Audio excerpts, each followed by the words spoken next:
검찰 개혁은 거스를 수 없는 시대적 요구가 되었습니다. 검찰의 안과 밖에서 줄탁 동시가 이루어져야 할 것입니다. 검찰 폐학살이 수사 방해용이었음이 확인됩니다. 정치적 의도가 분명하게 드러나는 사실상의 항명입니다. 자, 검찰 개혁 법안들이 국회를 통과하면서 검찰 개혁이 8분 응선 넘었다 이런 이야기들 하죠.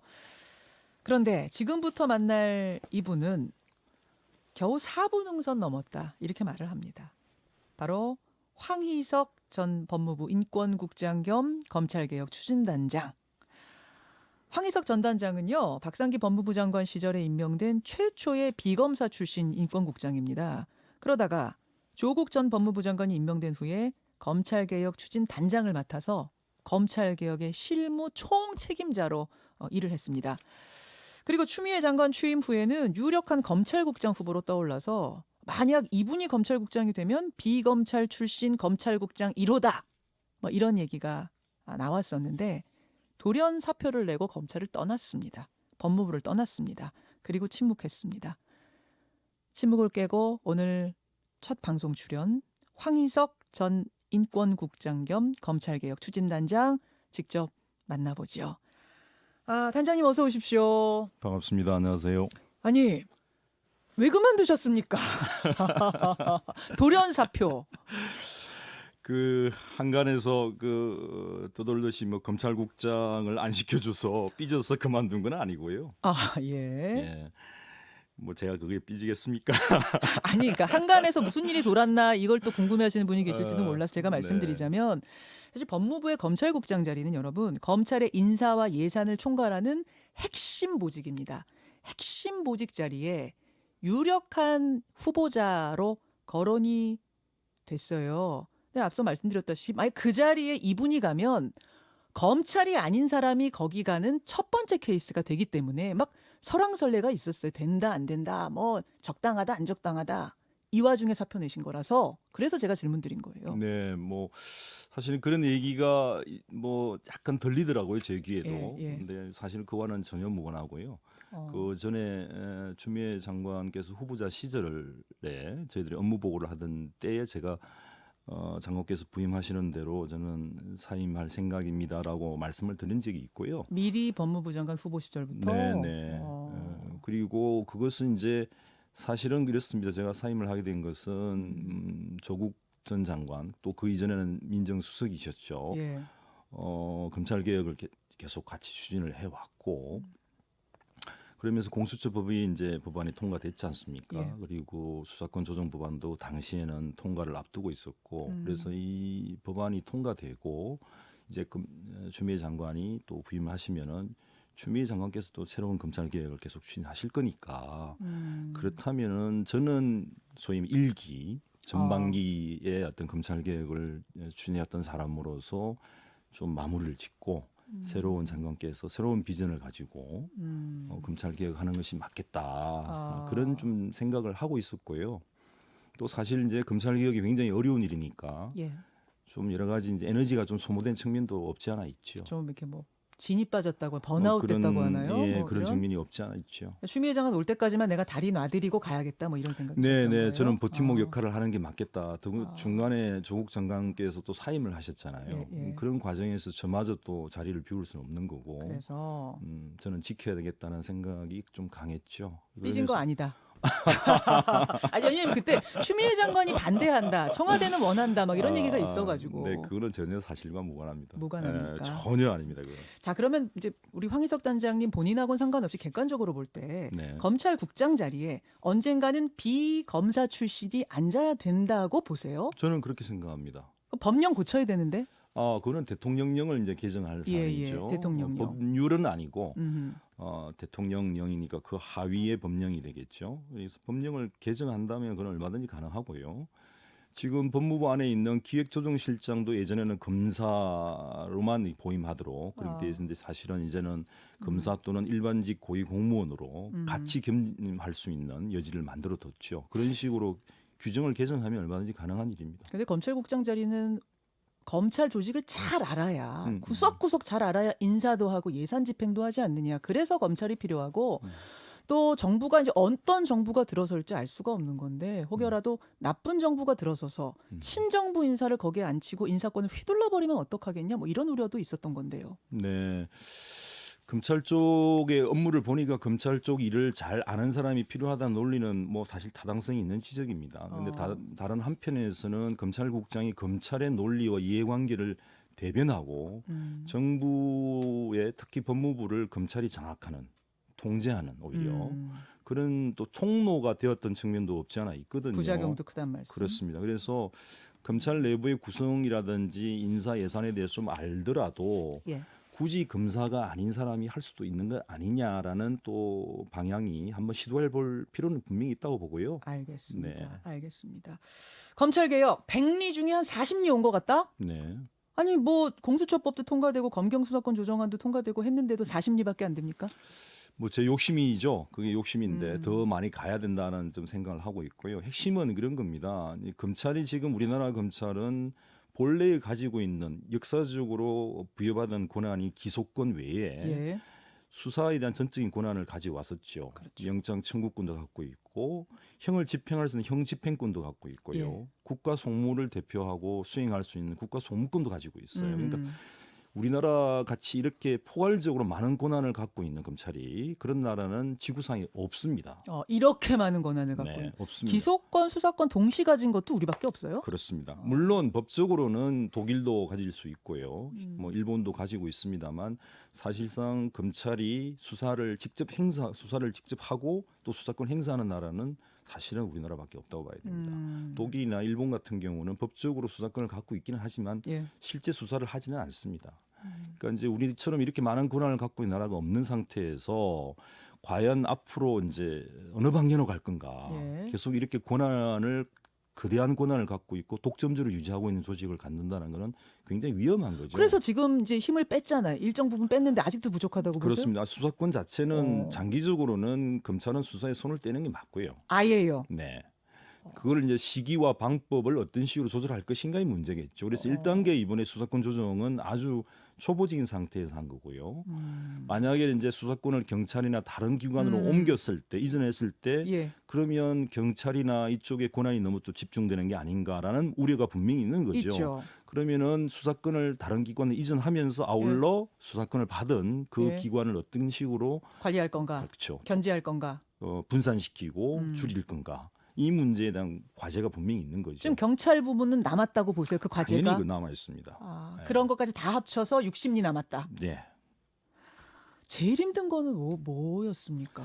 제일 힘든 건 역시 이제 기존의 권한을 갖고 있는 사람들이 그 권한을 이용해서 자기 조직의 이해관계를 대변하고 지키려고 하는 일종의 좀 저항 같은 게 있는 거죠. 저항. 네.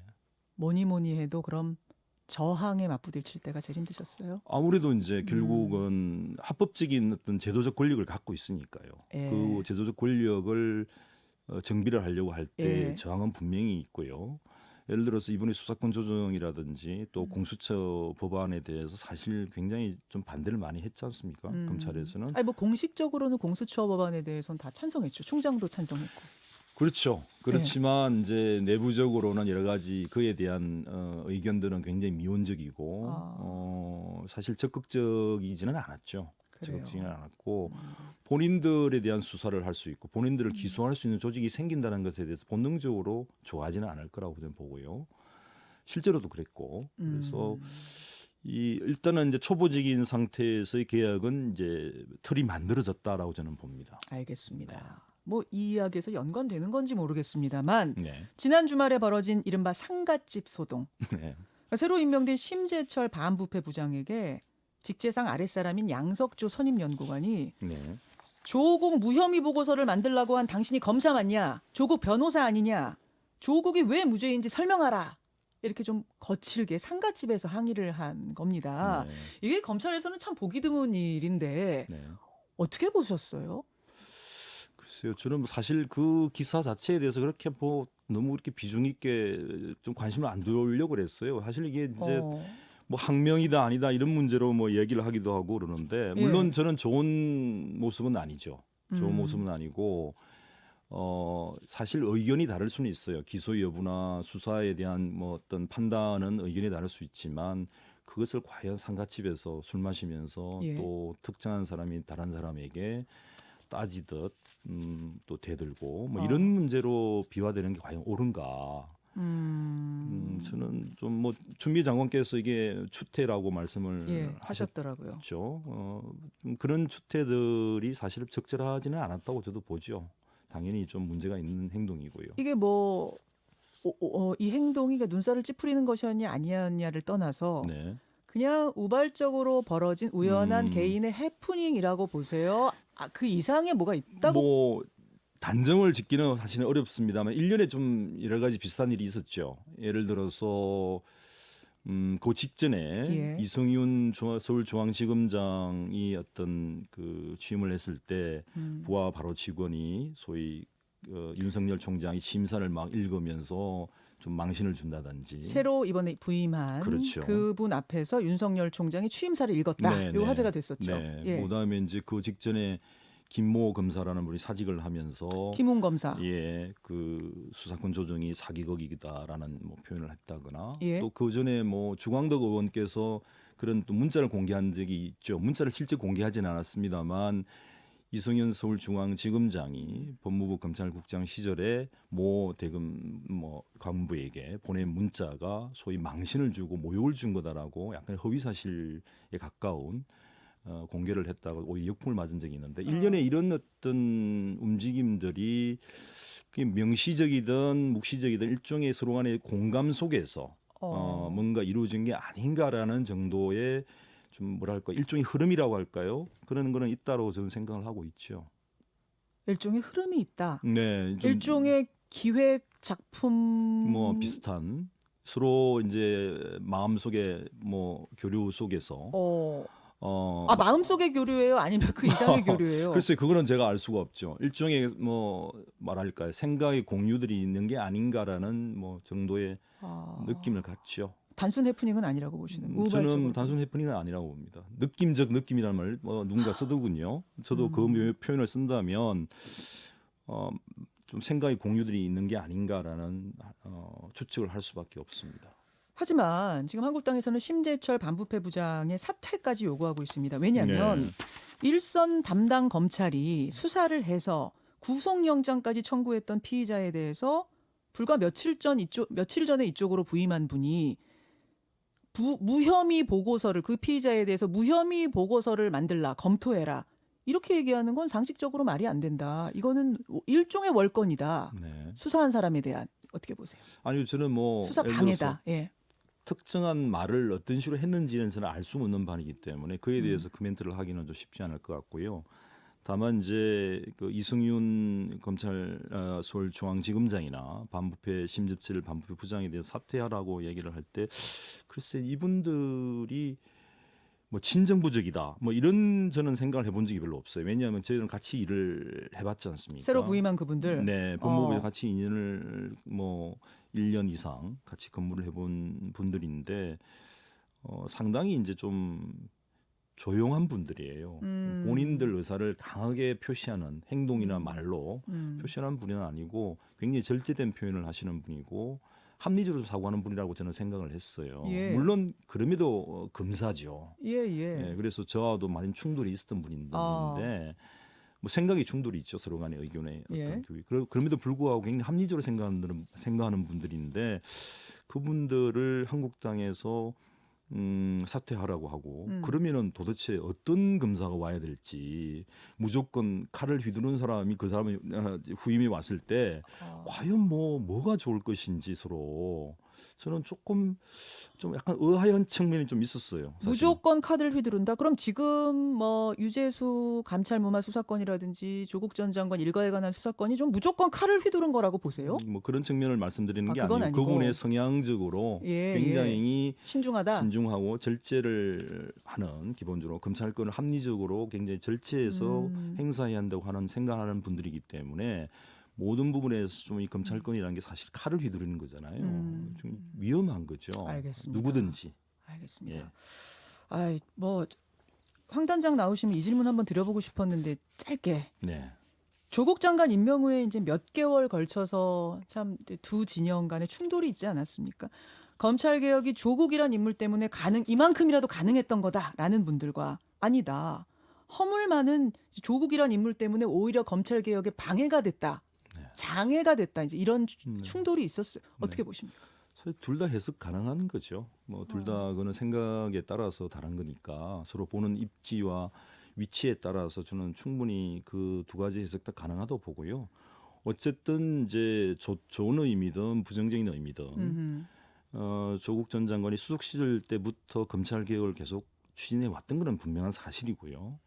본인이 장관으로 지명됐을 때 이게 논란이 더 커지고 또한 그에 대해서 검찰이 조 전 장관에 대해서 수사를 좀 뭐랄까 과도하게 했다라고 할까요? 좀 뭐랄까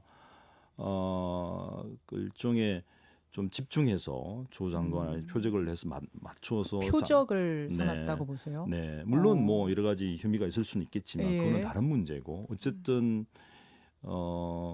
수사를 진행하는 방식이나 절차나 또 뭐랄까 뭐 정도라는 측면에서 보면 일종의 국민들이 공분을 일으킨 측면도 분명히 있거든요. 그래서 검찰 개혁의 일종의 뭐 본인 스스로 말하는 불쏘시개의 역할을 했다라고 하려고 했고요. 또 그런 측면이 있기 때문에 큰 틀에서 보면은 검찰 개혁을 전체적으로 국민들이 필요성을 절감하게 하는 그런 과정이지 않았나라는 생각을 하고 있습니다. 두 진영의 갈등이 이제 뭐 심각해서 대통령도 우려하고 뭐 이러지 않았습니까? 물론입니다. 결국 양쪽 진영의 말이 다 일부분 일리가 있다 이렇게 보시는. 그럼에도 불구하고 조국 장 장관 역할은 불쏘시개는 분명했다라고 보시죠. 그렇죠. 검찰 개혁은 계속 추진해 왔던 거니까요. 자, 앞으로 어떤 일할 계획이세요? 제가요? 예. 저도 잘 모르겠어요. 그 부분은 좀 가르쳐 주시면 좋겠어요. 아니 이 단장님은 뭘 하실 건지도 궁금하고 조국 전 장관의 미래는 또 뭐가 될 건지도 저는 궁금해요. 글쎄요. 저는 뭐 저도 아직 앞으로 할 일을 정한 바는 없고요. 일단 좀 당분간 좀 쉬면서 좀 뭐 집안도 건사를 하고 몸도 좀 추스리고 뭐 그러겠다는 게 제 생각인데. 근데 현실 정치의 꿈을 과거에 가지셨던 걸로 제가 알고 있어요. 2012년 총선에 민주당 예비 후보로 출마하셨었잖아요. 그렇죠. 뭐 어려운 길이라서 그 후에 포기하셨는지 어쨌는지는 지금 모르겠습니다만 다시 한번 그 꿈에 도전할 생각도 가지고 계십니까? 없다면 거짓말이겠습니다만은 다만 그렇다고 해서 그것을 지향하면서 뭔가를 생각하고 있지는 않고요. 안 하셨겠지만 지금 이제 총선이 석 달 앞으로 다가왔는데 이번 총선에서 혹시 글쎄요, 이게 좀 제가 몇 달 사이에 반짝 이슈에 올랐다 해서 뭐 갑자기 또 출마를 한다. 이것도 제가 볼 게 좀 어불성설인 것 같고요. 그래서 제 몫이 뭐든 간에 하겠다는 생각은 합니다만 그것이 꼭 출마다라고 생각을 단정 짓고 있지는 않습니다. 아니 자꾸 이렇게 질문드려 죄송합니다만 저도 답답해서 그러면 꼭 출마는 아니지만 꼭 출마가 아닌 것도 아닙니까? 글쎄요, 저도 사실 좀 생각을 좀 더 해봐야겠습니다. 실제로는 뭐 여러 가지 얘기들이 오고 가고 있는 것은 뭐 저도 들어서 알고 있습니다만 사실이군요. 저한테 온 건 아니고요. 뭐 사람들 사이에서 오고 가고 있는 것은 제가 알고 있습니다만 글쎄요, 그게 뭐 그렇게 저한테는 아직까지 이렇게 큰 비중을 차지하고 있지는 않은 것 같습니다. 고민 중이세요? 뭐 아직 큰 고민을 하고 있지는 않아요. 좀 일단은 생각을 해봐야겠다. 네. 앞으로 그 정도. 지금 시간이 별로 남지 않아서 정리를 네. 하긴 하셔야 될 텐데 네. 마음에. 네.